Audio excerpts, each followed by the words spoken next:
Ассалаумағалейкум жақсылар, құрметті бауырлар. Мен осындай видео таспаға кейде сөйлеп жатқан кезде көбінесе өзімнің сөздерім өзіме ұнамай, өшіріп, таспаны қайта басып, сондай бір азғантай әңгімемді бірнеше рет түсіріп жататын жайым болады. Осы жолы олай жасамай, бірден айтып бере салайын. Енді бұл қазір бір адамның естіп, қорытынды шығарып айтып жатқан сөзім емес. Бірнеше уақыттар бойы бірнеше адамдардан естіп келе жатқан сөздерім, әңгімелерім, содан шыққан түйін ғой. Бүйтеді, ой, жұрттың бәрі ковид болып ауырып жатыр. Менің иммунитетім мықты, мен мүлдем ауырған жоқпын. Слабый адамдар, ананы жейді, мынаны жейді, мықты нәрсе жеу керек, мен сияқты азанмен жүгіру керек деп өзінің көзқарасында дұрыс әңгіме айтып жатыр ғой. Енді бұның екінші жағы бар. Сіздің сондай иммунитетіңіздің мықты болуын сіз өзіңіз таңдап алдыңыз ба? Жоқ. Алла тағала сізге сондай иммунитет берді. Ол иммунитеті әлсіздерді жаңағыдегідей төмен санап, өзіңді жоғары санап мақтануға болмайды. Кейде бір адамдар айтып жатады, және өзінің сұлулығымен мақтанып жатады. Я сіз сұлусыз, я сіз әдемісіз, бірақ сізден де сұлу адам бар екені сөзсіз.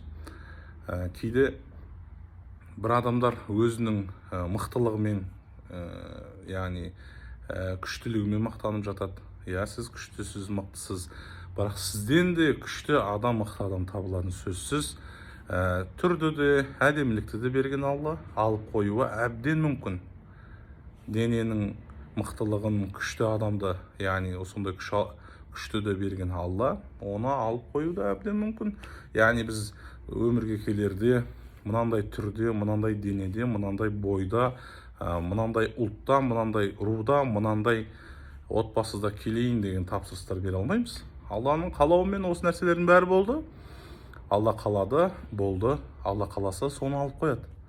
Құрметті бауырлар, яғни Алланың берген нығметіне шүкіршілік етіп, Алланың берген нығметіне тәкаппарлықпен, ондай күш жоқ, ондай түр жоқ, ондай әлсіз иммунитеттегі адамдарға қарап өзіңіздің кәраметіңізбен мақтанатын зат емес. Себебі өзіңіздің таңдауыңызда болған зат емес. Енді сіздің таңдауыңызда болған зат мынау. Сіздің мінезіңіз, міне сіз осыны өмірде өзіңізге таңдадыңыз. Яғни сіздің қандай адам екеніңізді өзіңіз қалыптастырдыңыз. Міне сіздің сол мінезіңізбен адамдар еске алады. Пәленше деген жақсы адам, пәленше деген қырсық адам деген сынды. Алла тағала баршаңызға жақсы мінез нәсіп қылсын. Баршаңызды Алла разылығы үшін жақсы көрем. Бұндай сөздерді не үшін айтамыз? Бірден айтпаймыз ғой. Кейде айтқың келмейді. Ренжітіп қоям ба деп айтпайсың. Енді атын атамай түсін түстемей, осылай жалпылама, осындай адамдар жайлы бір қысқаша тоқталуды жөн көрдім. Алла разы болсын баршаңызға.